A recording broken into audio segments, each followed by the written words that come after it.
बिस्मिल्लाहिर्रहमानिर्रहीम। अस्सलाम वालेकुम। इन्फो टीवी में खुश आमदीद। आज 9 सितंबर 2024 रोज़ सोमवार।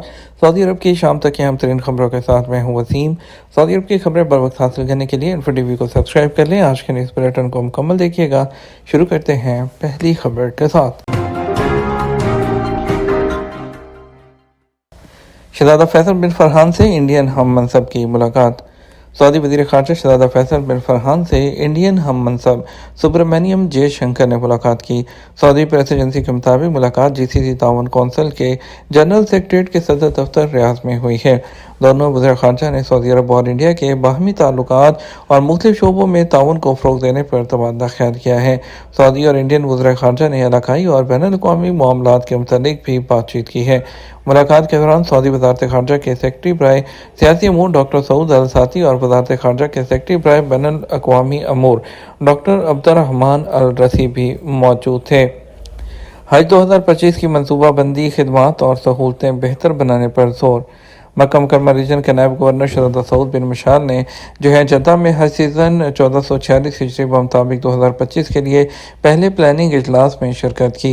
एसपी के मुताबिक इजलास में हज सेक्टर से ताल्लुक़ रखने वाली 60 ऑर्गेनाइजेशन, मुख्तलिफ शहजादों, वज़रा और हुकाम को मदऊ किया गया।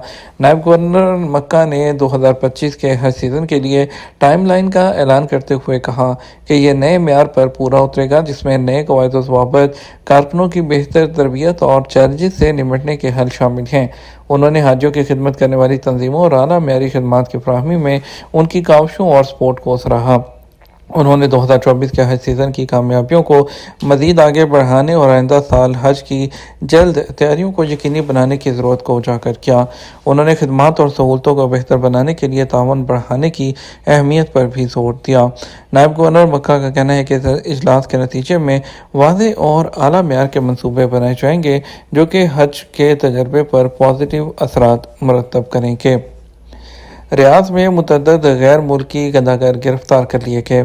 रियाद पुलिस ने कहा कि शहर में मुतअद्दिद मकामात से गैर मुल्की गदागर वो गिरफ्तार हुए हैं। सबक वेबसाइट के मुताबिक पुलिस ने कहा कि गदागरी सज़ा के मुताबिक संगीन जुर्म है, चाहे बराह रास्त की जाए या बिल वास्ता। पुलिस ने कहा इस शहर की एक सड़क पर पाकिस्तानी तारके वतन को गिरफ्तार किया गया है, जो पानी की बोतलें फ़रोख्त करने के बहाने भीख मांग रहा था।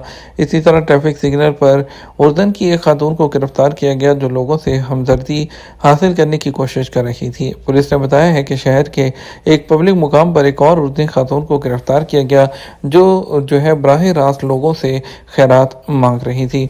पुलिस ने कहा कि आम पब्लिक मकामात पर गदागर हकीकत में मोहताज नहीं होते, बल्कि पेशावर हैं जिनके साथ किसी तौर पर हमदर्दी ना की जाए। पुलिस ने अवामुन नास से अपील की है कि जहाँ कहीं भी कोई गदागर नजर आए तो फौरी तौर पर इतला कर दी जाए।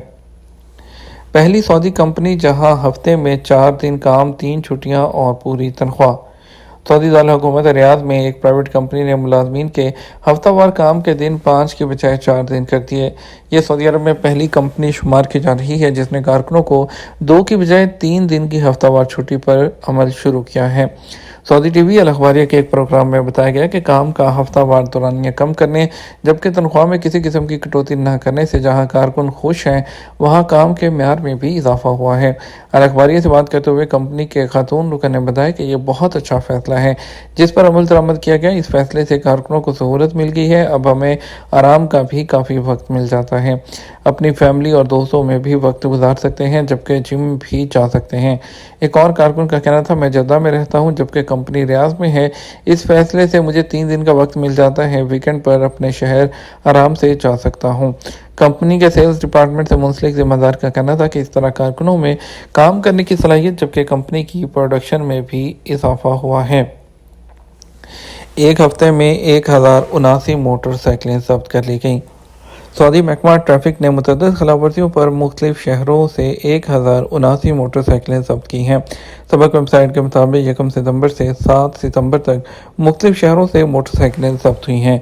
महकमा ट्रैफिक ने कहा कि सबसे ज़्यादा मोटरसाइकिलें जद्दा में जब्त की गई हैं, जिनकी तादाद 591 है। محکمہ ٹریفک نے کہا کہ دوسرے نمبر پر ریاض ہے جہاں 104، جبکہ مدینہ منورہ تیسرے نمبر پر ہے جہاں 99 موٹر سائیکلیں ضبط ہوئی ہیں۔ طائف میں 38، مکہ مکرمہ میں 27 اور اسیر میں 28 اور مشرقی ریجن میں 68 موٹر سائیکلیں ضبط ہوئی ہیں۔ محکمہ ٹریفک نے کہا کہ ٹریفک قوانین کی خلاف ورزی پر موٹر سائیکل ضبط ہوگی اور یہ کسی بھی حال میں ناقابل واپسی ہے، اور محکمے نے کہا کہ موٹر سائیکل چلانے والوں کو سختی کے ساتھ ہدایت کی جاتی ہے کہ وہ ٹریفک قوانین کی پابندی کریں۔ سعودی قیادت کی طرف سے تاجکستان کو یوم آزادی پر مبارکباد۔ خادم حرمین شریفین شاہ سلمان بن عبدالعزیز اور ولی عہد شہزادہ محمد بن سلمان نے تاجکستان کو یوم آزادی پر مبارکباد پیش کی۔ سعودی پریس ایجنسی کے مطابق سعودی قیادت نے تاجک صدر امام علی رحمان کو تہنیتی مکتوب روانہ کیے ہیں۔ سعودی قیادت نے تاجک حکومت اور عوام کے لیے نیک جذبات کا بھی اظہار کیا ہے۔ سعودی عرب کے محفوظ جنگلات میں نایاب نسل کے 310 عقاب۔ سعودی عرب کی king Salman reserve development authority نے انکشاف کیا ہے کہ محفوظ جنگلات میں اس وقت نایاب نسل کے 310 عقاب موجود ہیں، جن میں ایسے عقاب بھی شامل ہیں جن کے معدوم ہونے کا خدشہ ہے، جبکہ 4 قسم کے عقاب محفوظ جنگلات کے اندر ہی رہتے ہیں۔ اخبار 24 کے مطابق شاہ سلمان محفوظ جنگلات میں اس وقت 35 الازون نسل کے عقاب ہیں، جن کا شمار سعودی عرب میں پائے جانے والے عقابوں میں جسامت کے اعتبار سے سب سے بڑا ہے۔ دوسری قسم الاسمر کی ہے جن کی تعداد 200 ہے، جبکہ تیسری المسود نسل ہے جن کی تعداد 50 ہے۔ ان کے پروں کی پھیلائی دنیا بھر میں دیگر اقسام سے بڑی ہوتی ہے۔ چوتھی قسم الرخمہ کی ہے جو خشک مقامات اور چٹانوں میں بسیرا کرتے ہیں، ان کی تعداد 25 ہے۔ سعودی عرب کے کون سے علاقے آج سے جمعے تک بارش کی زد میں رہیں گے؟ سعودی محکمہ شہری دفاع نے سعودی عرب کے کئی علاقوں میں پیر سے جمعے تک گرج چمک کے ساتھ موسلا دھار بارش کا الرٹ جاری کیا ہے۔ ایس پی کے مطابق محکمہ شہری دفاع نے لوگوں کو احتیاطی تدابیر اختیار کرنے کا مشورہ دیا ہے۔ بیان میں کہا گیا کہ محفوظ مقامات ان کی طرف رہیں اور سیلابی مراکز، وادیوں اور نشیبی مقامات کی طرف جانے سے گریز کریں۔ بارش کے دوران میڈیا اور سوشل نیٹ ورکنگ سائٹس ہیں اس کے ذریعے دی جانے والی ہدایات پر عمل کریں۔ محکمہ شہری دفاع کا کہنا ہے کہ مکہ ریجن بارش سے متاثر ہوگا۔ ریاض ریجن میں عفیف، التوادمی، القویہ، الفراج، السلیل اور وادی الدواسر بارش کی زد میں ہوں گے۔ بہا، اسیر، جازان شدید بارش سے متاثر ہوں گے، جبکہ حائل، مدینہ، نجران، قصیم، الشرقیہ کے علاقوں میں درمیانے درجے کی بارش کی توقع ہے۔ خلیج تعاون کونسل کا وزارتی اجلاس، وزرائے خارجہ کی سعودی عرب آمد۔ جی سی سی کا 61واں وزارتی اجلاس ریاض میں ہو رہا ہے۔ ایس پی کے مطابق کویت کے وزیر خارجہ عبداللہ علی الیحییٰ، بحرین کے وزیر خارجہ ڈاکٹر عبداللطیف بن راشد ال زیانی اجلاس میں شرکت کے لیے سعودی عرب پہنچ گئے ہیں۔ ریاض کے کنگ خالد انٹرنیشنل ایئرپورٹ پر سعودی نائب وزیر خارجہ انجینئر ولید بن عبدالکریم الخلیجی اور جی سی سی کے سیکرٹری جنرل جاسم محمد البدیوی نے ان کا خیر مقدم کیا۔ جی سی سی کا وزارتی اجلاس آج پیر کو ریاض میں ہو رہا ہے۔ اس کی صدارت قطر کے وزیر خارجہ آل ثانی کریں گے۔ یہ تھا ہمارا تک کا نیوز بلیٹن۔ مزید اور اہم خبروں کے لیے ہمارا وہ رات 12 بجے کا نیوز بلیٹن دیکھ سکتے ہیں۔ اس کے ساتھ ہمیں اجازت دیجیے۔ السلام علیکم۔